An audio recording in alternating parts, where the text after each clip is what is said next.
أعوذ بالله من الشيطان الرجيم بسم الله الرحمن الرحيم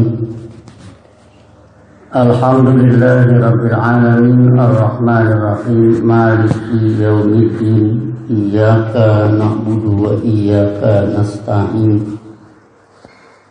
اهدنا الصراط المستقيم صراط الذين أنعمت عليهم غير المغضوب عليهم ولا الضالين أشهد أن لا إله إلا الله وحده لا شريك له وأشهد أن محمدا عبده ورسوله اللهم صل على نبينا محمد وعلى آله وسلم أما بعد أيها الناس أوصيكم وإياي بتقوى الله فقد فاز المتقون. Hari Jumat pertama setelah Idul Fitri, mari kita berbicara dalam wasiat bertakwa tentang bahaya kesalahpahaman,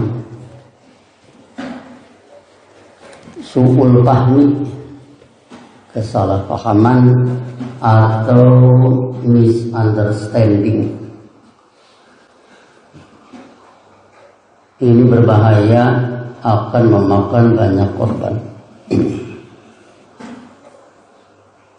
Seandainya ada sekelompok manusia yang membantai orang yang sholat, ini akibat daripada misunderstanding, akibat daripada su'ul fahmi, akibat daripada kesalahpahaman. Kita sudah sering berbicara bahwa sholat adalah upacara kepatuhan menurut kebijakan pencipta. Hal ini didasarkan pada ucapan talbiyah. Setiap orang tawaf mengucapkan talbiyah yang berbunyi labbaik Allahumma labbaik dan seterusnya.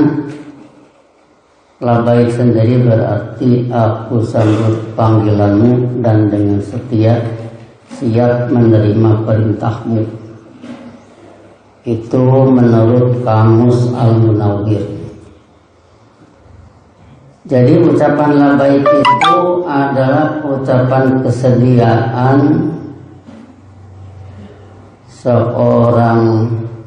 semacam seorang prajurit yang menghadap komandan. Aku sambut panggilanmu dan dengan setia siap menerima perintahmu. Dari sini maka kita mengambil satu pengertian bahwa bahwa Ka'bah adalah lambang dari Allah sebagai komandan. Komandonya Quran, komando positif amar ma'ruf, komando negatif an-nahyu anil munkar. Jadi kalau orang yang tawaf mengucapkan labbaik sambil melambaikan tangan ke arah Ka'bah, itu berarti Ka'bah adalah lambang dari Allah sebagai komandan. Apa kaitannya dengan salat? Orang salat mustaqbilal Ka'bah, juga menghadap Ka'bah, sama aja. Berarti orang yang salat ini sedang melakukan upacara kepatuhan kepada komandan, yaitu Allah, komandonya Quran. Kalau orang patuh menurut Allah, Allah pencipta, hidup dengan dinul Islam, membangun kemakmuran, keadilan, keamanan, mengentaskan kemiskinan. Ini dibantai oleh sekelompok orang, berarti yang membantai itu salah paham. Orang yang berjasa untuk membangun kemanusiaan kok malah dibantai? Itu kesalahpahamannya. Tetapi kalau kita tanya misalkan, kenapa kamu membantai orang yang salat? Habis apa-apaan itu menyembah Ka'bah, orang lain bikin jembatan, bikin gedung, membangun, bikin pesawat, ini malah nyembah-nyembah Ka'bah. Oh, kalau begitu ya. Ya, tapi bisa jadi ya, ada juga orang yang sholat itu memang menyembah Ka'bah. Jadi dalam hal ini si pembantai su'ul fahmi, si pembantai salah paham, bisa jadi si pelaku salatnya itu sendiri juga salah paham. Jadi Nabi Muhammad sebagai musaddiqon, kita juga sebagai musaddiqon mengikuti Nabi Muhammad, jadi bingung. Ini yang membantai bengkok pengertiannya, yang dibantai juga bengkok pengertiannya. Kalau begitu dua-duanya harus diraih, harus disadarkan. Kamu sholat itu bukan menyembah Ka'bah, kamu itu menghadap simbol dari komandan. Komandannya Allah, lambangnya Ka'bah. Kenapa tidak Allah berdiri di sana? Allah bukan makhluk. Jadi komandan itu harus ada lambangnya. Tidak bisa langsung Allah berdiri di sana sebab Allah bukan makhluk. Ya, jadi berarti menghadap ke sana itu menghadap Allah pada hakikatnya sebagai komandan dalam hidup ini. Komandonya Quran, Qurannya dikaji. Kalau Quran tidak dikaji, ya bagaimana memfungsikan Allah sebagai komandan? Jadi dalam hal ini musaddiqon ini jangan sebelah. Si pembantai harus disadarkan, ini pembangunan, ini membangun kemanusiaan, ini membangun kemakmuran, ini membangun kesejahteraan seperti halnya para rasul. Orang yang sholat sendiri kalau ada anggapan menyembah Ka'bah, ini juga bengkok juga, ini juga salah paham, harus disadarkan juga. Mari kaji ayat Quran. Kalau ayat Quran dibaca oleh imam sama dengan qiraatul imam, qiraatul makmum. Bacaan imam itu bacaan makmum. Itu seharusnya. Jadi disinilah artinya kita berfungsi musaddiqon. Tidak bisa kita perbaiki sebelah sebab dua-duanya memang salah paham. Kalau suatu saat saya pernah mendengar ada seorang qori, anak kecil, ditanya oleh si penyelenggara, anak ini dikasih apa oleh orang tua? Saya dikasih akhirat, saya tidak dikasih dunia, makanya saya menghafal Quran. Kalau menghafal Qurannya sih ya kita angkat jempol ya. Mungkin kita sendiri yang dewasa tidak hafal. Ini anak kecil hafal Quran. Hebat ini. Kita harus tiru hafalannya. Tapi kalau dia mengucapkan saya diberi oleh bapak saya akhirat tidak diberi dunia. Ini nanti dulu nih. Al-Baqarah 221 itu menyatakan wa minhum may yaqulu rabbana atina fid dunya hasanah wa fil akhirati hasanah wa qina adzabannar. Wahai pemimpin kami, berilah kepada kami kehidupan hasanah di dunia ini, kehidupan hasanah di akhirat kelak, serta jagalah kami dari azab kehidupan nar. Jadi menurut Baqarah 221 tidak ada akhirat melulu, yang ada fid dunya hasanah wa fil akhirati hasanah.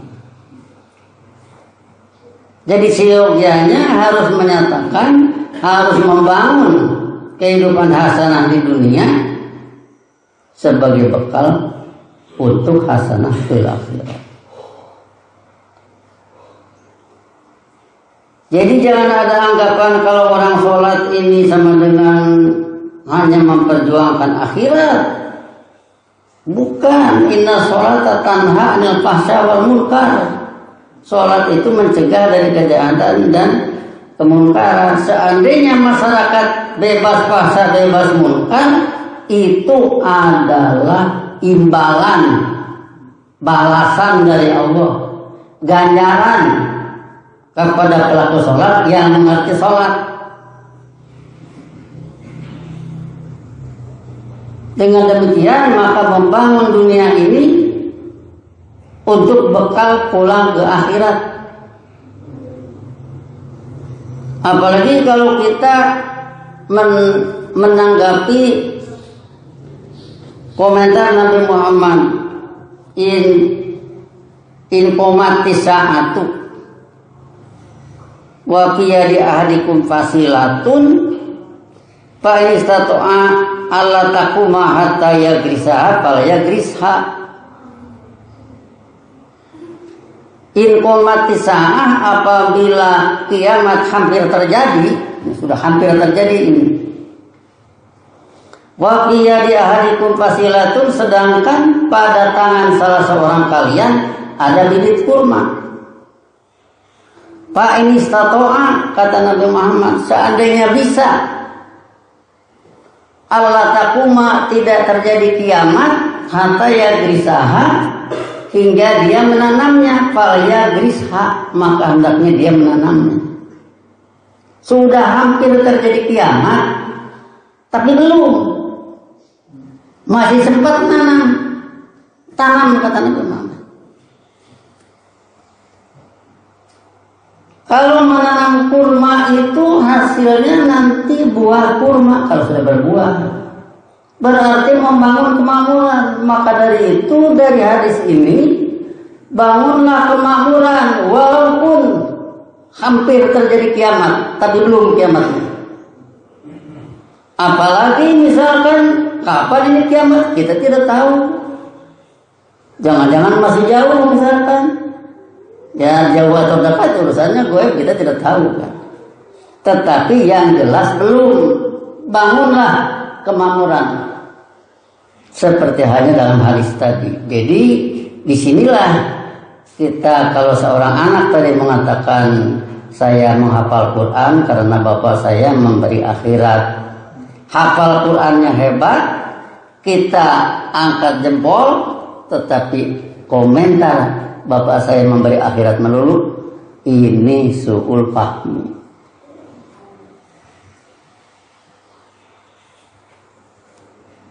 Jadi nanti dengan orang sholat membangun dunia ini,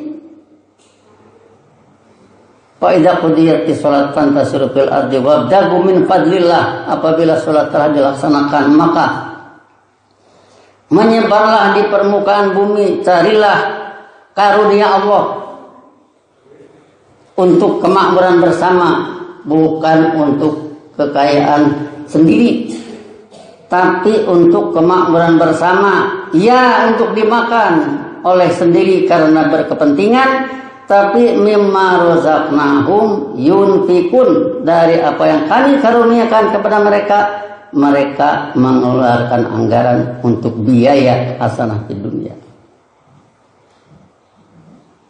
Jadi disinilah maka hasanah di dunia dibangun untuk bekal pulang ke akhirat.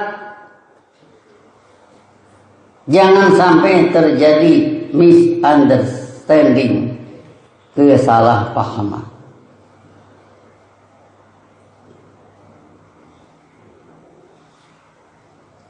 Kalau kita menanggapi peristiwa dakwah Nabi kepada Utsman bin Affan, itu tidak langsung pinjam tangan Abu Bakar dulu. Sebab Abu Bakar dan Utsman itu satu kabilah, saklik kalau istilah orang kampung.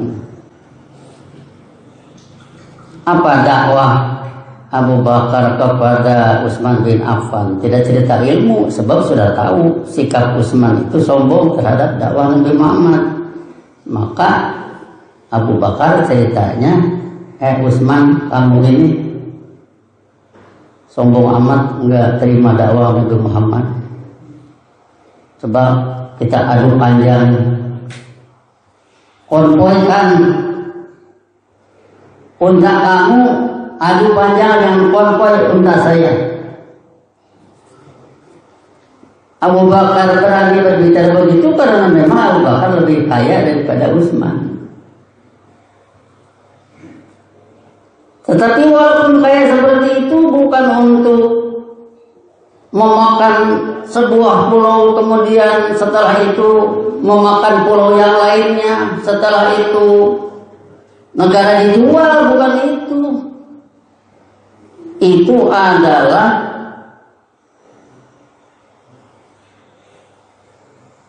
amanat Allah fi aidikum, amanat Allah di tangan kalian untuk membiayai kemakmuran bersama. Jadi disinilah kita menghindari su'ul fahmi, menghindari kesalahpahaman. Itulah tugas daripada musaddiqun.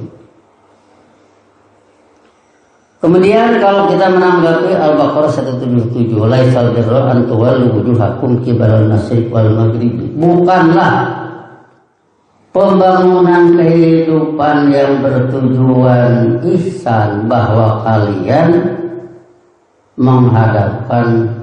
mengarahkan wajah kehidupan kalian ke arah blok timur dan blok barat. Walakinal birra man amana billahi wal yawmil akhir, dan seterusnya. Jadi kalau kalian itu cenderung hidup menurut blok timur yang kolektivisme, blok barat yang liberalisme, itu semua laisal birra. Itu semua misunderstanding, itu salah paham bahwa makroatom atau atom-atom besar ini hidup liberal, hidup masing-masing menurut kekuatan masing-masing. Kata kolektivisme, kata blok timur yang bersifat mikroatomisme, lihat saja badan manusia itu semua terdiri dari kelas-kelas. Ya, kelas-kelas yang memperjuangkan kelas masing-masing. Dilihat dari mana kesalahpahaman? Dilihat dari Quran. Dilihat dari Quran Sunnah Rasul, alam semesta ini ataina to'iin, bukan hidup masing-masing. Mau makro atau mau mikro atom, semuanya juga ataina to'iin. Bukan seperti gambaran orang-orang blok timur, bukan seperti gambaran orang-orang blok barat. Jadi disinilah artinya kesalahpahaman yang menjadi kewajiban kita umat Nabi Muhammad sebagai musaddiqon, sebagai pelurus. Berbagai kebentukan-kebentukan harus diluruskan dengan dakwah Quran menurut Rasul, membangun kehidupan hasanah di dunia ini untuk bekal pulang ke akhirat. Bangunlah kehidupan adil karena Allah memerintahkan qul amara rabbi bil qisti, tegaskan oleh Anda pembimbingku memerintahkan kehidupan adil.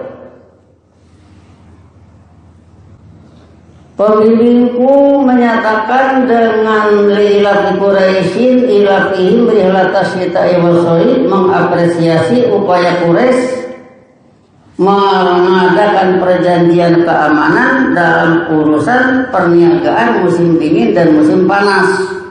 Allah mengapresiasi. Bangsa manapun di dunia ini yang memperjuangkan bangsanya untuk kemakmuran pasti diapresiasi oleh Allah.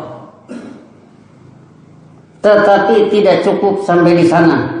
Fal ya'budu rabb hadzal bait, maka hendaknya mereka hidup mengabdi menurut ajaran atau menurut kebijakan pemilik Baitullah ini.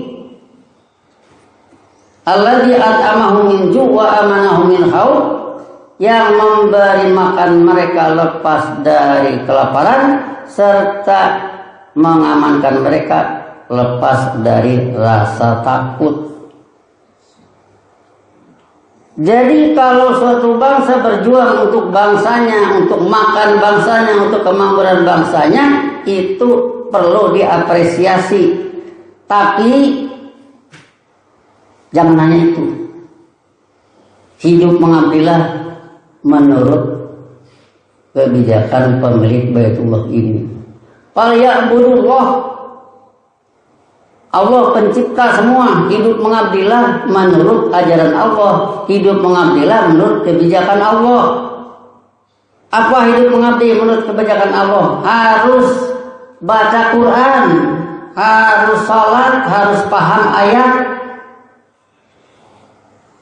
Di sana hidup mengabdinya, harus berusaha, harus memakmurkan bangsa, harus mencerdaskan kehidupan bangsa. Itu hidup mengabdi menurut kebijakan Allah, sehingga dunia ini dibangun kehidupan hasanah.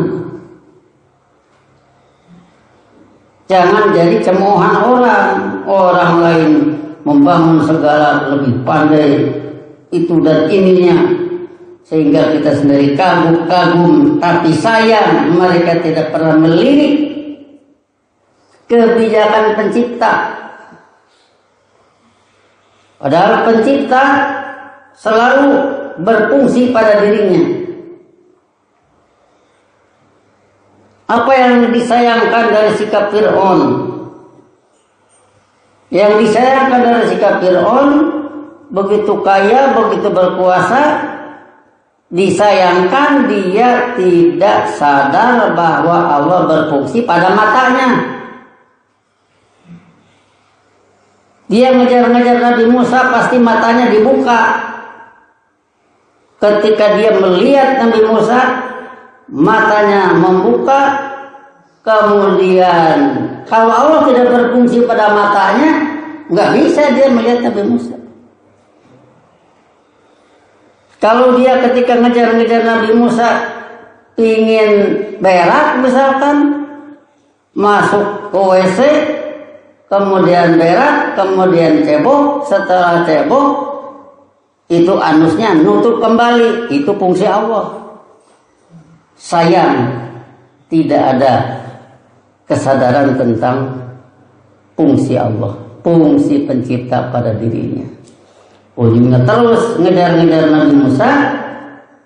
Setelah itu apa yang terjadi? Dicaplok oleh Laut Merah. Tenggelamlah Nabi Musa tenggelamlah Fir'aun. Setelah tenggelam Fir'aun, ya tamatlah riwayatnya. Tapi kalau Raja Mesir di zaman Nabi Yusuf tidak begitu. Wa qala al-maliku tuni bihi. Raja berkata, datangkanlah dia kepadaku. Nabi Yusuf diundang ke istana buat menangani permasalahan. Ini beda lagi. Ini juga Raja Mesir sebelum Fir'aun yang mengejar-ngejar Nabi Musa. Jadi kalau ada sikap seperti itu sikap yang baik. Ujungnya apa? Nabi Yusuflah yang menyelamatkan kesejahteraan Mesir di saat itu. Nah, jadi disinilah tugas Musaddiqon, tugas meluruskan berbagai kebengkokan-kebengkokan, sebab bisa jadi yang memukul pengertiannya bengkok, yang dipukul pengertiannya tidak lurus. Yang dipukul harus diluruskan, yang memukul juga harus diluruskan. Jangan sebelah. Sebab semua itu harus dengan kesadaran ilmu yang tinggi. Kalau kita baca surat An-Nasr, idza jaa nasrullahi wal fathu, apabila pertolongan Allah telah datang, demikian juga futuh Mekah, penaklukan Mekah, wa ra'aitan nasa yadkhuluna fi dinillahi afwaja, di mana Anda melihat manusia memasuki dinillah, dinun tadbirunnya, regulasi Allah secara berbondong-bondong. Kenapa berbondong-bondong? Berarti mereka tertarik. Dulu-dulu takut oleh Suroka, sekarang Surokanya sudah punah, sudah tidak berfungsi lagi. Berbondong-bondonglah masuk dinullah. Kenapa berbondong-bondong? Berarti mereka sangat tertarik. Kalau kepada Nabi Ibrahim, waqad ataina ala Ibrahim kita bawa hikmah wa atainahum mulkan azima. Kami telah memberi kepada Ibrahim kitab, memberi hikmah, jaudatul ra'yi, pemahaman yang tepat, yang jitu tentang isi kitab, yaitu membangun hasanah di dunia, hasanah bil akhirah. Wa atainahum mulkan azima. Kami datangkan kepada mereka kekuasaan yang besar. Kekuasaan yang besar dari ala Ibrahim berarti itu adalah satu kekuasaan yang besar yang tentunya dananya juga tidak sedikit.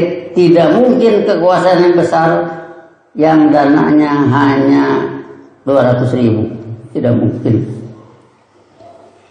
Jadi disinilah nanti al-Islamu ya'lu wa la yu'la alaih. Itulah hebatnya pembangunan dunia untuk bekal pulang ke akhirat, sehingga jangan terjadi kesalahpahaman dalam hal ini.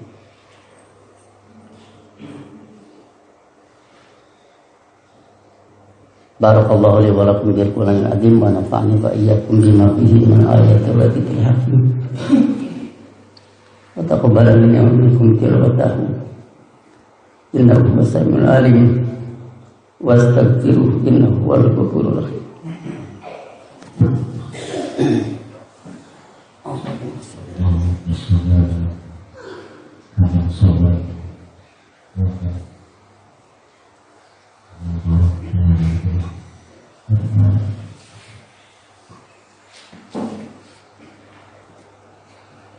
Alhamdulillahilladzi nazzala al-Furqana ala 'abdihi liyakuna lil alamin nadhira.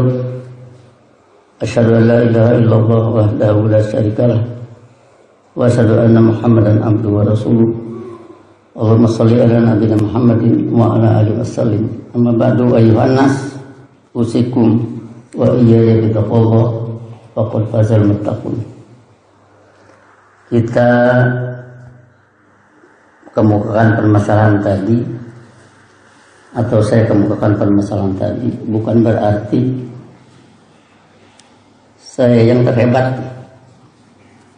bukan berarti saya yang terbaik, tapi itulah hasil apa yang distudi dari Al-Quran dan Sunnah Rasul, sehingga ini perlu disampaikan kepada semua. Seandainya ada orang lain yang bisa menyajikan lebih hebat, tentunya kita harus mengikuti siapa saja yang lebih hebat. Sebab ujung-ujungnya yang berhitung Allah, bukan manusia. Seperti pada surat Baqarah 284. Ilahi ma fis samawati wa fil ardh wa in tudu ma fi anfusikum aw tukhfuhu yuhasibkum bihillah. Menurut Allah lah apa yang ada di semesta angkasa dan bumi ini, semua patuh menurut Allah. Demikian juga kehidupan manusia.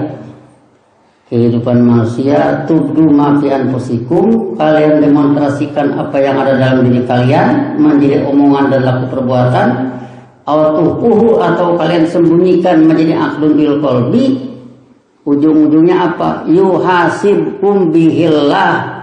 Niscaya Allah membuat perhitungan kepada yang demikian kepada kalian.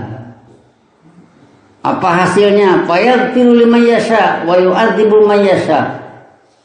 Selanjutnya dia mengislah siapa yang dia kehendaki, yaitu mukmin yang masuk jannah,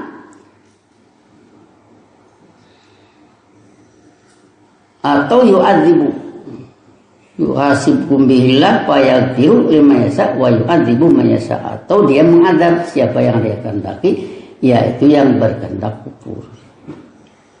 Wallahu ala kulli syai'in qadir. Selanjutnya 285-nya amana rasulu bima unzila ilaihi min rabbihi wal mu'minun kullun amana billahi wa malaikatihi wa kutubihi wa rusulihi la nufarriqu baina ahadin min rusuli wa qalu sami'na wa ata'na ghufranaka rabbana wa ilaikal masir.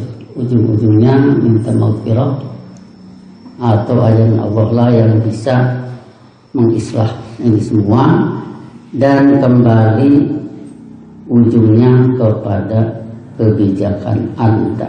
yaitu kebijakan Allah. Selanjutnya 286, itulah kehidupan hasanah di dunia.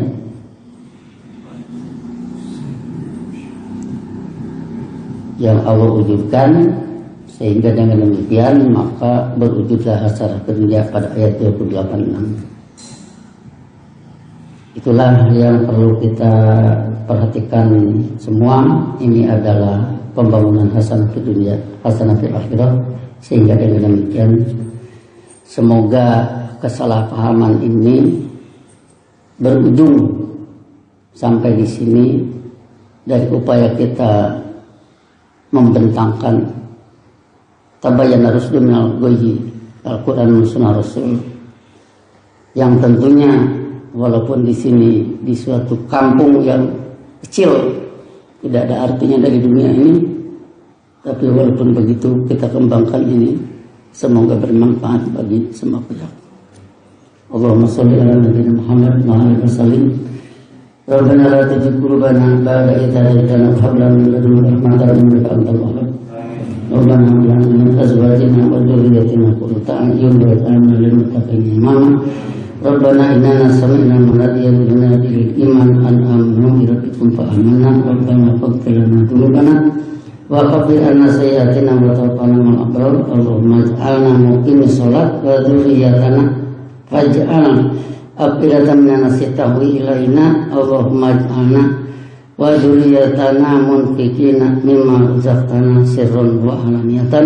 Allahumma ansur man nasara rusulaka wa ahlik man akhraja rusulaka. Allahumma askinna al-ardu min ba'dihim bi amnin wa salamin. Rabbana atina fid dunya hasanah wa fil akhirati hasanah wa qina adzabannar. Ibadallah, innallaha ya'muru bil adli wa ihsan wa ita'idzil qurba wa yanha 'anil fahsya'i wal munkari wal baghi ya'idukum la'allakum tadhakkarun. Fadhkurullaha yadhkurkum wa ad'uuhu yastajib lakum wa la tadhkurullaha akbar. Aqimus shalah.